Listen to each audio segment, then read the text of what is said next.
Olá, turma, tudo bem com vocês? Eu sou a professora Cíntia, professora de História.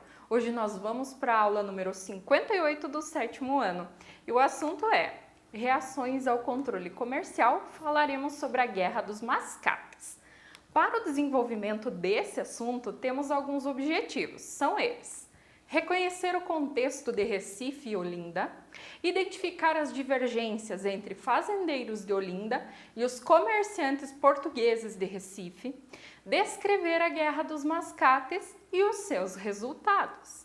Antes de mais nada, lembre-se de manter os seus materiais ao seu lado para dar apoio nesse momento de estudo. Você irá precisar do seu livro didático que trata acerca desse assunto, caderno de história, tanto para as anotações das principais informações, mas também ao fim da aula para a realização da atividade.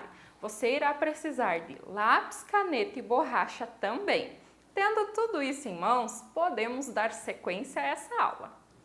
Sobre a Guerra dos Mascates, na verdade foi também uma guerra, uma revolta nativista colonial.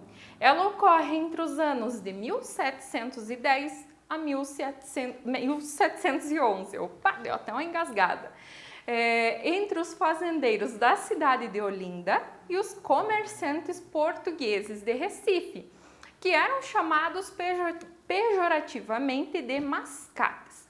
Talvez vocês já tenham ouvido falar esse termo mascate, né? Aquele vendedor ambulante que vai lá na sua casa vender mel, vender fruta, vender algum creme, algo nesse sentido, que vai passando de casa em casa.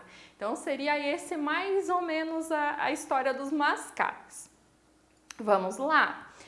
Então, as revoltas nativistas, o que elas eram? Nós já estamos falando há um tempo, pelo menos há 3 aulas anteriores. Eram movimentos locais e predominantemente elitistas, ou seja, faziam parte de um grupo da elite. Eles condenavam as condições que eram impostas por Portugal, mas não tinham o objetivo de tornar-se independentes. Não havia ainda esse sentimento de ser brasileiro, de buscar a independência, apenas lutar contra os desmandos ali de Portugal, da metrópole. Muito bem. Qual era o contexto dessa guerra? Vamos entender a situação de Pernambuco.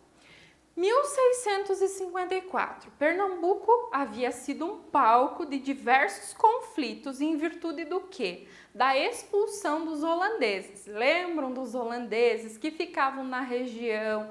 Eles produziam açúcar aqui dentro da colônia portuguesa. Consequentemente, os portugueses perceberam que estavam perdendo espaço, expulsam os holandeses. Muito bem.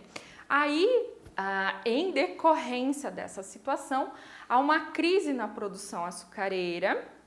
Por quê? Porque esses holandeses expulsos, eles vão produzir açúcar em outro lugar, eles vão produzir nas Antilhas. Sem contar que Pernambuco, por ser o espaço onde ocorreram esses conflitos, ele também, a cidade assim, teve muito desgaste, situações assim de destruição, e elas precisavam, essas regiões destruídas ali, precisavam ser reconstruídas, e para isso tudo custa dinheiro, mas vamos aos poucos.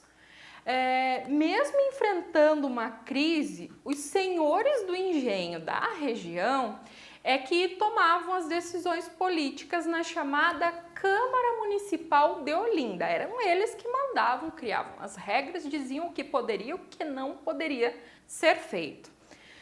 Recife, início do século XVII, era um importante centro comercial da capitania de Pernambuco, considerada o principal polo de desenvolvimento econômico, porém não tinha o título de vila, portanto, acabava sendo subordinada a Olinda. O comércio na região era controlado por portugueses, que eram chamados pejorativamente de mascates, como falado anteriormente. Segundo o Dicionário do Brasil Colonial, que foi organizado pelo autor Ronaldo Weinfas, o conflito que foi travado entre os nobres de Olinda e os mercadores portugueses de Recife só recebeu o nome de mascate no século XIX, em razão de uma novela que foi escrita por José de Alencar, chamada de Guerra dos Mascates, isso 1870, muito tempo depois, pensando que o conflito aconteceu em 1710, 160 anos depois. Até então o movimento era conhecido como sediação ou alterações em Pernambuco, depois que ele passou a chamar-se de Guerra dos Mascates. Qual foi o processo então que levou ao conflito? Várias divergências entre os fazendeiros de Olinda e os comerciantes portugueses de Recife, o que acabava gerando uma tensão local. Olinda estava devastada pelas várias guerras para expulsar os holandeses. A Câmara Municipal de Olinda aumentou os impostos em toda a região, incluindo Recife. E os comerciantes portugueses ficam extremamente insatisfeitos. Claro, eles estavam lucrando e agora vão pagar mais impostos. Eles buscam livrar-se da dominação política olindense e os mascates conseguiram, por meio dessa luta, elevar o seu povoado à categoria de vila e, com isso, conquistam uma independência política de Olinda. Os fazendeiros de Olinda discordaram da decisão e foram apreensivos com medo de que os comerciantes portugueses cobrassem os empréstimos por eles contraídos. Lembrem-se que os fazendeiros de Olinda eles estavam enfrentando uma crise na produção açucareira, até em virtude da concorrência do açúcar dos holandeses lá das Antilhas. Com isso, acabavam contraindo dívidas, emprestando dinheiro de quem? Dos comerciantes portugueses. A partir do momento que eles conquistam a independência do seu território, os fazendeiros de Olinda começaram a pensar, puxa, agora eles vão querer cobrar tudo aquilo que eles nos emprestarem em determinado momento, vão cobrar juros. Como é que vai ser? Então, a coisa estava só caminhando para uma revolta mesmo, para uma guerra. A guerra iniciou em 1710, quando os olindenses invadiram Recife, inclusive conquistaram a vitória nesse primeiro momento. Porém, na sequência, houve uma virada e Recife venceu Olinda. Então, estava meio que uma briga de quem tinha mais poder naquele momento, invadiu o outro e assim por diante. Quem vai aparecer? Uma figura importante, Félix José de Mendonça. No ano de 1711, a coroa portuguesa o nomeia como governador para acabar com esse conflito. O novo governador vai apoiar quem? Os comerciantes portugueses. Afinal, ele era de origem portuguesa, ele vai apoiar o seu grupo. Então, neste sentido, a guerra finaliza em 1711, de certa forma com vitória do Recife. Recife mantém a categoria de vila e adquiriu, então, a sua independência de fato de Olinda.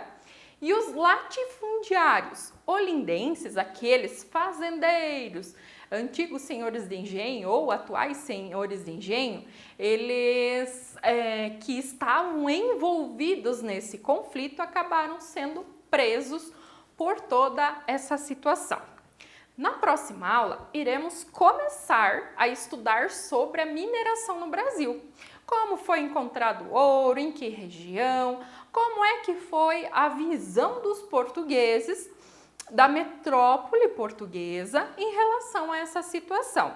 E quem encontrou, houve conflito ou não houve? Então não vou dar muito spoiler, que na próxima aula a gente fala etapa por etapa o que aconteceu.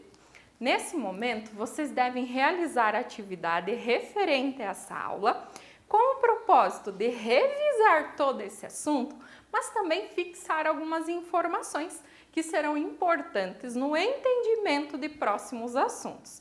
Bons estudos a todos, até a próxima aula, um abraço e tchau!